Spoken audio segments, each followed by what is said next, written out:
Philanthropology and the Good Road is brought to you by AMD, Advanced Micro Devices. I do challenge you and all of us to stop using terminology like low-performing schools. Schools are buildings. They house children, and there are no low-performing children. There are children who have greater needs than other children for a wide variety of reasons, most compelling because they live in poverty. And every child counts.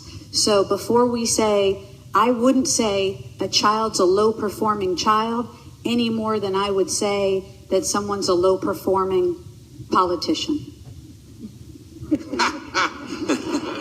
Well, we have some of those. If you could make some progress on people not using that term as well, that would be really helpful. So what you just heard was a hilarious comment by our first guest on today's podcast, Dr. Susan Kessler. And she was testifying to members of Congress on this whole idea of school testing. Yeah, I loved her comments, but I also loved that one guy at the very end. He's like, I think I know a few of these low-performing politicians. Guys around him are saying, who? You talking about me? Yeah. But we get the idea that education is one of the most important spaces to spend our time and money on because it allows for the local people that are being helped to really decide their own futures. Yeah, I mean, through all the funny parts of that, it is a very important topic. Philanthropology is the companion piece to our TV show on public television called The Good Road. I'm Earl Bridges. And I'm Craig Martin, and we capture stories of mercenaries, missionaries, and misfits. It's a raw look at the messy and complicated business of global philanthropy, and Craig and I set off around the world to places where people are doing good. Inner city ghettos, border camps for refugees, rural health clinics, and fully armed anti-poaching teams are some of the impossible situations we'll explore in Season 1. In these half-hour episodes, we explore the messy cocktail of community, culture, and compassion with the do-gooders who see the world's greatest problems and say, hell, I can fix that. It's positive and powerful stories of the brightest lights in the darkest corners. It's authentic storytelling about real people tackling complex issues. It's Batman, not Superman. We're looking for change makers, do-gooders, social impact renegades who risk it all and ask nothing in return. It's people like you. You're our people, our tribe. And this is our show. Check out The Good Road on your local PBS station starting in April. So we start with an interview with the woman you just heard, Dr. Susan Kessler, and she's the executive principal at a Title I school in Nashville called Hunter's Lane. And the interesting thing about Hunter's Lane is these kids come from families that living well below the poverty line, and yet they're getting a first-rate education. Yeah, it's a great school and a lot of cool things going on there. So then later on, we'll talk with Patrick Moynihan. He's a Catholic missionary in Haiti. Who, along the way, got some help from his brother, who happens to be the CEO of Bank of America, Brian Moynihan. Never hurts. So Patrick started a school in Haiti, and he later conceived of the idea to kind of take this model, replicate it all the way across the island nation. It's important work, and make sure you stick around with us as we chat with both of these leaders in the world of education. And stick around till the end of the podcast when we have what we call our road trips. There's an infinite amount of information uploaded to the internet every day. Sometimes it's hard to know what's accurate or factual or believable. That's exactly why we love having the Great Courses Plus. This is valuable, in-depth content we can trust. This streaming service offers thousands of objective, unbiased lectures from respected professors who really know their stuff, offering their unique, expert perspectives on topics ranging from the science of evolution to the mysteries of human behavior, even how to learn a new language or how to cook, much, much more. And with the Great Courses Plus app, we can watch or listen anytime, anywhere. We highly recommend the course Understanding the Dark Side of Human Nature. This course tackles big questions. What is evil, and how can we be sure that we don't cause suffering? And an even bigger question, why do we kill? Yeah, well, that's the royal we with the whole why do we kill, right? Mm-hmm. It's a really great topic that you won't want to miss. So sign up for the Great Courses Plus today. Don't wait any longer. Go to thegreatcoursesplus.com/thegoodroad. Remember, thegreatcoursesplus.com/thegoodroad. So I met Dr. Kessler a couple years ago in Nashville, and was pretty blown away by the work she does. Yeah, we'd been told about her work, Dr. Kessler's work, through our friend at AMD, Travis Campbell. So AMD set up a project to introduce this idea of virtual reality and the use of that technology in the classroom. And one of the things we did on our TV show, The Good Road, was we had this great experience where we were able to connect up Hunters Lane High School with this really, really remote island called Kolkata in the Zanzibar archipelago. And it was all kind of centered around virtual reality, and we connected those two up, and they got to meet each other, both the students in the school in Kolkata and also the students in Nashville. Super cool. That was amazing. It was amazing to see the Muslim girls out in Kolkata and the kids over in Hunters Lane actually interacting. But mind you, the school in Kolkata is located on an island that doesn't even have electricity, and that shows up in our show. So it's interesting to talk through some of the challenges that Dr. Kessler has, and you kind of start noticing that the school in Kolkata and this remote island in Tanzania and Hunters Lane High School, they're not dissimilar in a lot of ways. It's just, both schools have students who are in extreme poverty. They both live in kind of isolation from the outside world. Yeah, I mean, you certainly see it with the kids in the island, but you also see it in Hunters Lane in Nashville, where some of these kids have never left the 10-mile radius of their neighborhood. So let's just jump right in with Dr. Kessler, and she sets us up by introducing herself.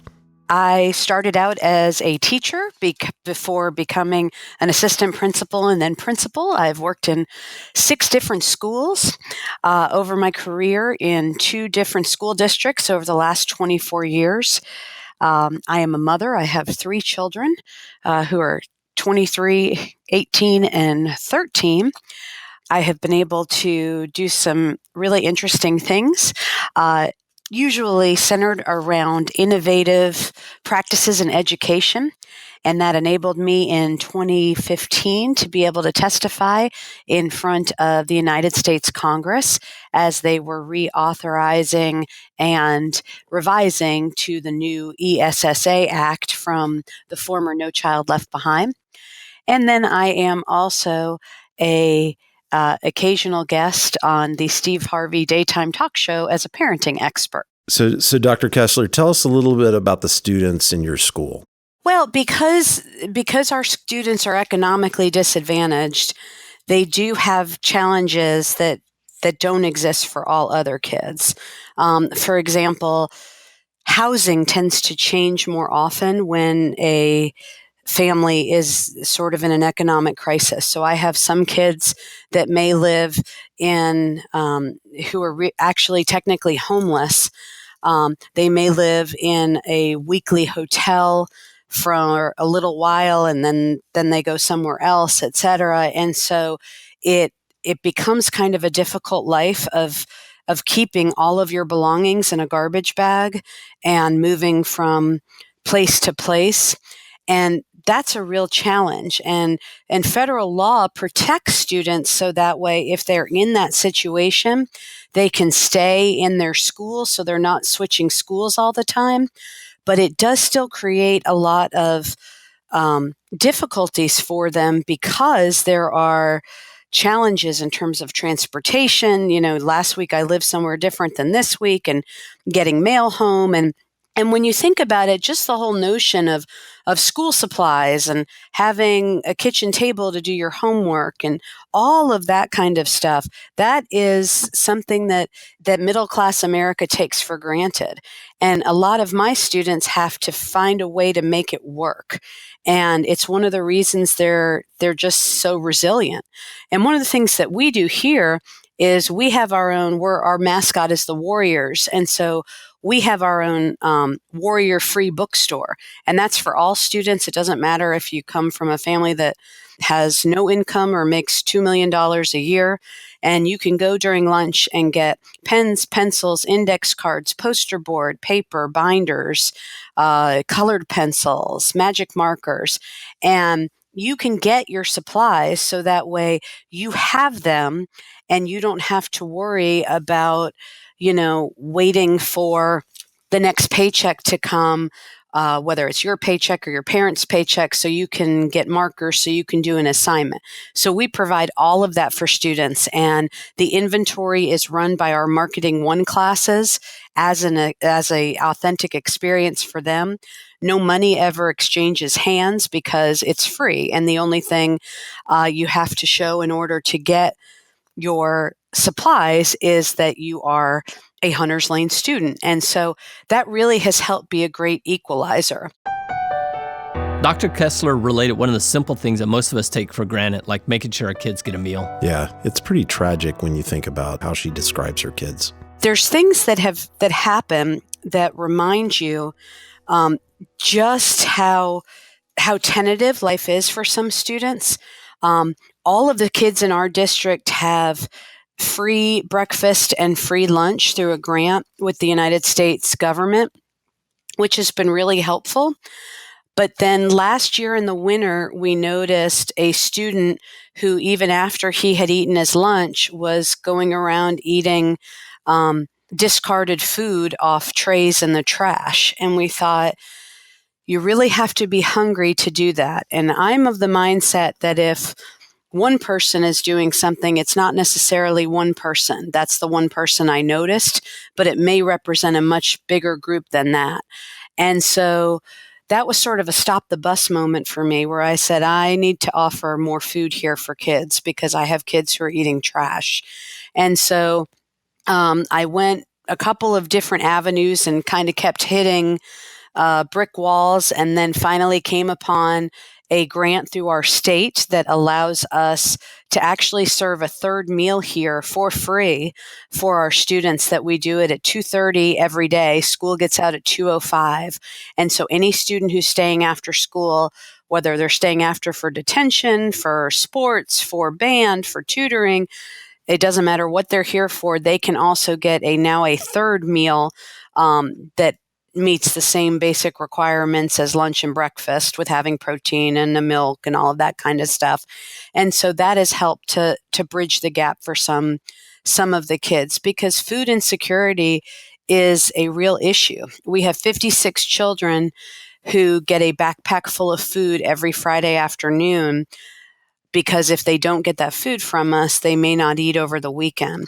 And people tend to think, there's people starving in other countries, but there's actually people who don't have enough food to eat in the United States, and they're in our schools, they work where we work, and it's a very real reality of a need that sometimes schools are filling, to make up for what society isn't able to help people provide for themselves. Every year in May, we have a big event that we call Warrior Palooza.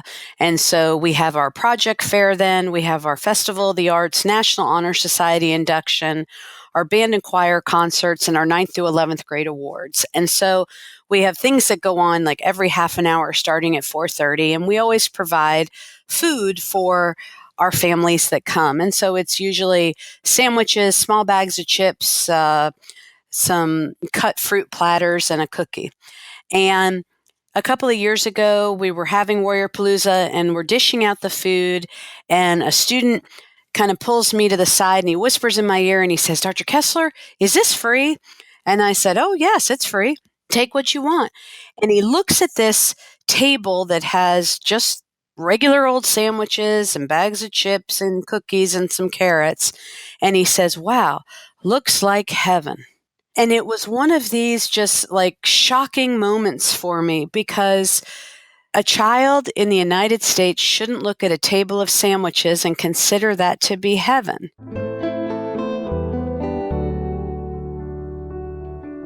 So, Earl, despite all the challenges Dr. Kessler has, she's really making a difference in the lives of students. And I think it's cool that one of the things she told us is that she actually gives her cell phone out to all of the teachers, or I guess the teachers too, but the parents and the kids in the school, that's just kind of crazy to me. Are we going to give her cell phone out? No. No, it's crazy. I can't imagine. And it's a really big school too. I mean, and she's the real deal.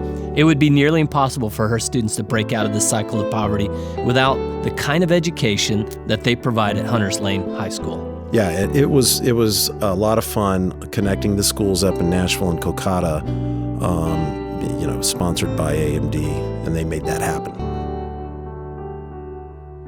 Many of my students, because they live in poverty, they don't have access to travel and to have some of the experience that kids who are in middle class America have. And so by using virtual reality, they were able to bridge the whole wealth gap and go to some of the places that there's really not a possibility for them to travel to at this time. And so I would almost argue that virtual reality is more important for students who don't have access to all the resources that middle or upper income families do, because it's a great equalizer.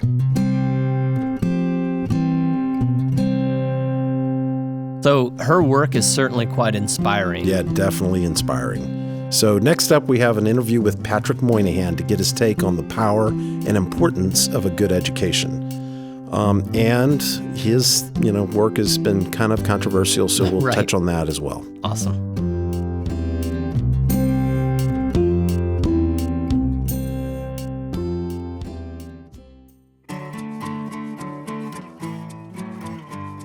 Philanthropology is brought to you by First Republic. Since 1985, First Republic has had just one goal: deliver extraordinary service that always goes beyond client expectations. Because no two clients are alike, First Republic designs financial solutions for individuals and businesses that are customized to help meet your needs and goals. Reach out today and you'll be connected with a dedicated banker who will be your primary point of contact throughout your relationship with the bank. You can call or email your banker at any time for advice or to get help with whatever arises. Because they understand your total financial picture, your banker can recommend the services and products that are best suited to you or your business. And they're committed to staying objective, so it's always about what makes sense for you at every stage and not about what's most profitable. If you're ready to discover how a personalized approach to banking can make a meaningful difference in your personal and business outcomes, visit firstrepublic.com to learn more. Member FDIC. Okay, so let's set this up. Patrick Moynihan is this very colorful character. Yeah, I guess so. Irish Catholic missionary with that northeastern kind of brogue. Yeah, Pac the Con. That's right. Very opinionated. He has a lot of opinions. He's got a lot of Boston in him. And the funny thing is, before he's a missionary, not the funny thing, the interesting thing is that before he even became a missionary, he was a big deal in kind of the commodities trading. He was a futures and options trader for Louis Dreyfus Corporation for 5 years. That's a pretty big deal. Yeah, and then he left the big show in July of 1995 to serve as a missionary to Haiti. Yeah, that's just a normal transition, right? Right, exactly. It's like a complete 180.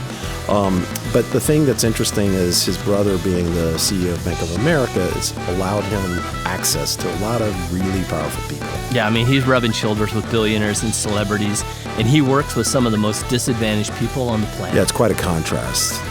Wealthiest people to the most disadvantaged. Well, thank you, Patrick, for joining me today. We're just going to jump right in. All right. So, Patrick, tell me a little bit about yourself. Tell me who you are and kind of what your work is. I facilitate education in Haiti. I work with a group of people through a Catholic mission that provide a secondary education in Haiti to young men and women. Of course, when they come to us, they're boys and girls of 11, 12 years old who come from families whose parents cannot pay for their education. And we provide them with an excellent secondary education and then help them to go to university. And the result is 90% of them stay in the country and they find professional work. So I guess I'm a facilitator of life's changes. You had a vocation before what you're doing now. Tell me about that. Yeah, so I first left Brown University with a Sanskrit major and also as well as American English Lit, Latin. So what was I going to do but teach? So I ended up teaching a Catholic high school, great high school in Middletown, Connecticut called Xavier, among a lot of very good teachers. And I made it 3 good years. I really enjoyed it. I was far more successful than I should have been at it. It was a natural talent, gregarious, being in front. It was an all-boys school, large classes. So it was really about classroom discipline. All those things came very easily. But then it just occurred to me one day that, I was like, can't have the impact. I didn't think it was going to repeat the way it did so easily. And I just became very impetuous and decided that, I think I can go work and earn a lot of money and help people that way. And I really had that thought, like I can influence or change the world more by earning a lot of money, and then I'll just do good things with that. And I spent 5 years as a trader before God, and my wife was the one who suggested we become a missionary family. And so that's kind of a big deal working for the Louis Dreyfus Fund. Yeah, that's the part that is crazy. I mean, he had this really good life, and then he decides to become a missionary in Haiti. Yeah. I mean, we've seen that with several people on the podcast. You see people that left their lives for lives of purpose. He was certainly one of those. But that's, in his case, it's not just a change. That's a 180-degree change. Yeah, that's a completely change in his life. Exactly. And we already had 2 kids, so it was very much her suggestion and at her nudging and pushing for us to do that. But God did call me out of the work as a commodity trader for Louis Dreyfus, which I enjoyed to no end, but called me out of that life. And since 1996, we've been a missionary family, and I'm proud to say and tried to live up to the fact that I'm a missionary. How many other missionaries do you know that were commodities traders? Well, it's interesting. A lot of the great saints, St. Francis' father was a mercantile person. I mean, that was when the whole trading class was created in the Middle Ages, right? And so it's not uncommon to see this, to see this calling out of into, because God is far more rational than sometimes we might give him credit for, or give God credit for, I should say. And therefore, we need to learn skills and trades to be useful to other people. And in my sense, my time as a trader is one of the cornerstones to my success today as a missionary working in Haiti. So from my background and what I know about Haiti, it's enormously controversial because there have been nonprofits working there, thousands of them for generations. And it doesn't seem like anything's changed. Explain Haiti to me. Well, I think the most important thing to always remember is that Haiti is there. And today, 11 million or so people in Haiti, some of which are living in very, very difficult situations. And I can't be glib about that. But they're going to be there tomorrow, too. And so there is surviving. And in many cases, there's a lot of thriving. There's a lot going on. There's a lot of success. I try to first constantly begin the conversation in Haiti about the tremendous success that it is. However, it is sort of, as you and I both know, eschatologically, it is not yet. We're not into the completion of the emergence of a nation. And I feel comfortable saying that. Haiti is the country of my, as I say, my deuxième naissance. It's my second birth. And so it's not, my country and my native heritage, so I need to be careful about this, but I do believe I speak for my good friends and colleagues in Haiti when they say they believe their nation is still emerging and will come forward and manifest itself more completely over time. And why did you decide Haiti? So I thought, well, I don't have to learn another language. But my brother Brian had been supporting this operation in Haiti as a board member and as a supporter of it, keeping it on the map at the end with just a couple of people. And he invited me to look at the idea of going to Haiti. And there's the serendipity. There's God's grace, right? Preparing a brother to ask another brother. And off I went. And it turns out to be exactly where I was supposed to be. So you referenced Brian. I would be remiss not to point out who Brian is. So way before Brian Moynihan, as you're referencing, who's now the CEO of Bank of America, way before he was that, when he was just a lawyer in Providence and struggling in many ways, like all law students coming and paying their loans. And he and his wife, Sue, were living in Providence. They were parishioners at St. Joseph's Parish, which started this project in the early 80s, and then it became a school in 1987. So he comes along in the early 90s and is active with the group and then ends up in charge of the board. And things got very difficult in Haiti because of the coup d'etat, which resulted in Aristide's being removed from office. This is the first time he was president. And there was an embargo on Haiti, and it made the school very difficult to run. And literally, my brother and a few other people, and really my brother and his secretary just kept this thing alive. And that's when he stepped in and said, how about going to Haiti? And so I owe the possibility of doing what I do today to him. So what are kind of some of the things, just like, you and I have talked about this, but the audience won't know necessarily. What is the kind of the major concept of what you guys do? So create access to education. Human beings are social beings, and they manifest themselves through several different social institutions over time. First, the family. This is something that's critically a problem in so many countries.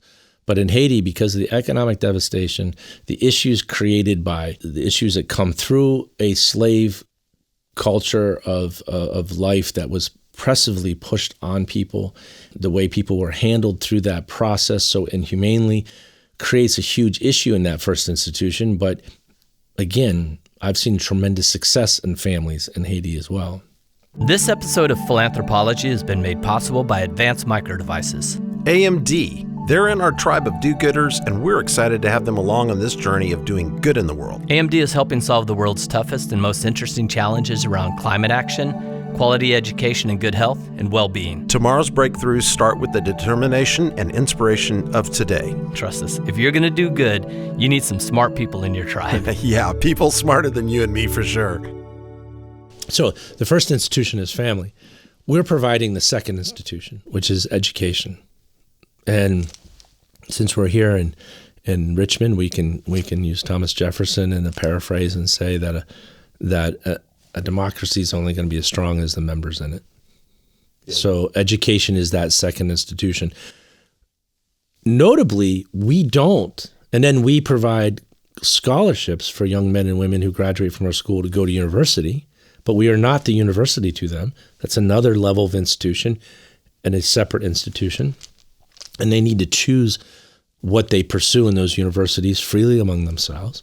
You have been a little controversial in your position that healthcare versus education and this idea that education should always come first. Right. We're controversial in the sense that we say education should be higher on the list, but it is completely boring in a sense and completely proven that education works. Nobody would, there's not an economist, nobody is going to argue that a less educated group of people are going to make more money or have longer lives or have higher quality of life than people with more education.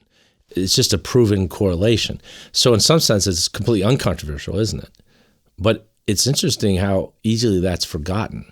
So the controversy comes when I stand up and say, hey, we don't put education first in developing countries. The preponderance of money that we're giving to assist, either through the formal channels of the U.S. government, through USAID, and through other channels, amounts to a complete imbalance. It can be as little as 2 or 3 or 1% of what we're doing going to formal education, and a lot of money going to health, the health, to provide health, to do research based in that health, housing, water. Water, you talk about compelling, and banal word would be sexy and interesting. Matt Damon isn't talking about educations on TV because what would he show or what would he say? It's a very long process. It's also something we can't relate with missing because it's so common in our own country. So yeah, I'm very, very critical of this sort of myopic view that because we're so afraid in our cozy, beautiful, wonderful, strong economy of dying, we think not having a long life would be the worst thing that could happen to us. So we have this huge emphasis on health in this country. Well, unfortunately, there's some places where a long life isn't possible in the first place, but it also would be a tortuously long life because there's no access to education, self-improvement, no way to stay. You're vulnerable all those years, whether you're vulnerable as a child for being beaten, you're trafficked as a teenager, forgotten, and then as an adult, an elderly adult, completely lost. So with all those things going on in your life, the last thing you're worried about is how long you live. You're worried about how well you live. And every Haitian that I've ever met asks for education first and foremost ahead of everything else. Part of what Earl and I are working on is this TV show, The Good Road. And we often describe the show as it's Batman, not Superman. Right. You told me one time And you fit that model so much for us, because the fact is that people have an idea of what a missionary is or a philanthropist is in another country, and it's not at all accurate. We're all flawed. And, right. and the problem with that idea is actually that it prevents other people from participating globally in making the world a better place. Because they're like, oh, those people, yeah, that's, they're superheroes. Well, I'm going to try to protect myself a little bit on this, in the sense that you're hitting on a really core thing. But so St. Francis the story is that St. Francis had to cauterize, put a hot poker in the corner of his eyes to stop from crying. He had to, stop the gland, and otherwise what he saw just constantly kept him in tears. I'm not that courageous or that saintly, but I understood that from Francis in the sense I would not present myself as somebody who empathizes in that sense. I'm much more there for the march. I have seen things that have brought me to tears where I'm unprotected. Like telling that man who thought he had just had an accident in one eye, but was really suffering from macular degeneration, and now he's going to go blind. And I'm thinking, you're going to be a blind man in Haiti? I thought things were really bad. They just get worse. So it's not as if I have not seen the pain or felt it. But what I'm saying is I have been given the opportunity to work with young men and women, and they don't ask me to see that either. What we share together is a vision of how it's going to be utterly and completely different in the future. And we keep our eyes on that because there has to be a way out. I'm not there out of empathy for what is wrong. I'm there out of interest for what should be made right. And so exactly, I'm much more driven by the fact that everybody deserves access to education. It is a responsibility of the community to provide education to everyone. I mean, the question that you and Earl are asking on the Good Road is exactly the right question. It gives me so much hope that, not everything I'm saying is right or am I correct about, but it gives me hope that whatever I am right or correct about will merge forward. So I really wish you guys the best of luck with a Good Road, because I think it's something that has to be said, and only a third party is going to say it. Yeah. So thank you for doing the Good Road, and I look forward to it coming up in the spring. Yeah, appreciate it. Thank you so much for saying that. So, Patrick had this thing back and forth a little bit with Bill Gates, and it was this question of, what's more important, education or healthcare? Right. Yeah. I mean, and he went toe-to-toe with Bill Gates on that, really, because, again, Bill Gates, his standby argument is that you need to address the health concerns of populations first, because if you're not healthy, you can't go to school. Yeah. And I think Patrick would say that's not necessarily true. That's right. So it's a pretty interesting debate. So on the next episode of Philanthropology, I think you're really going to like this, because we're going to talk to an intriguing combat veteran named Stacy Bear. Stacy's one of the guys that intrigues me the most. He's, like you say, combat veteran who came very close to taking his own life during a period of really intense effects of PTSD. Yeah, and the only way he survived is he actually got a phone call from a friend, another combat veteran, saying, hey, let's go mountain climbing. Yeah, I mean, I think he was at the point where he's like, I'm either going to re-up or I'm going to kill myself. The guy's like, well, before you do, let's take a little time and let's go out. So it was basically on that climb that the idea was birthed to return to the places of conflict like Afghanistan, but for a different purpose. He now leads combat veterans to places that they once fought in, and he's trying to do something to reimagine that place for them, do something fun, like skiing. Yeah, I think that's great, because basically what they do is they go back to a country like Afghanistan where they were basically killing people, and then doing something fun and getting to know the people. And it really has been cathartic for them. Yeah, and so check out this really compelling interview with Stacy. He's got a lot to say about life and death.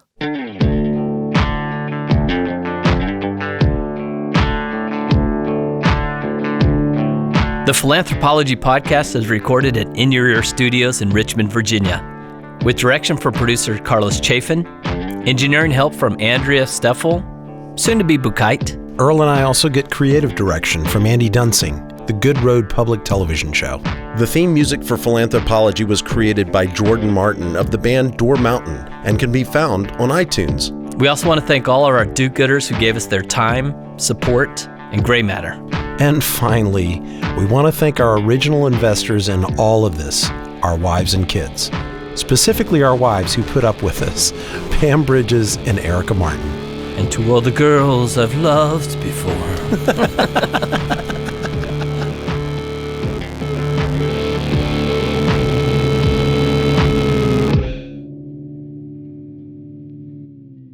Earl and I thought it might be interesting, especially on this episode, to have our road trip be a couple witty comments from classmates of ours from the International School of Bangkok.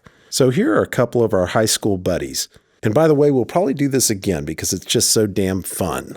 Craig, Earl, I was doing some reflection on our times at ISB, and I came up with this little memory that I thought I would share with you guys. If you remember, I was the first male cheerleader in our era, maybe ever, who knows. But it dawned on me watching some basketball games, because I had a lot of downtime, but I'd look across the court and I would see you guys, elbows on your knees, warming the same bench I was warming in essence. And it dawned on me that it was my responsibility to cheer you guys up as well. So I would get you guys involved in cheering the team, and it made three guys who were warming the bench feel like we were part of something special.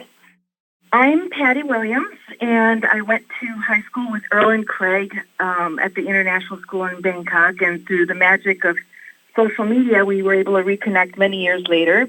So in recent years, we reconnected. Earl joined the board of directors of Global Health Charities. We were able to travel together with Craig to Asia, I think in 2016, and I managed to learn a few new things about Earl and Craig during that trip. For one thing, Earl can balance anything on his nose pretty much, and I didn't know that about him.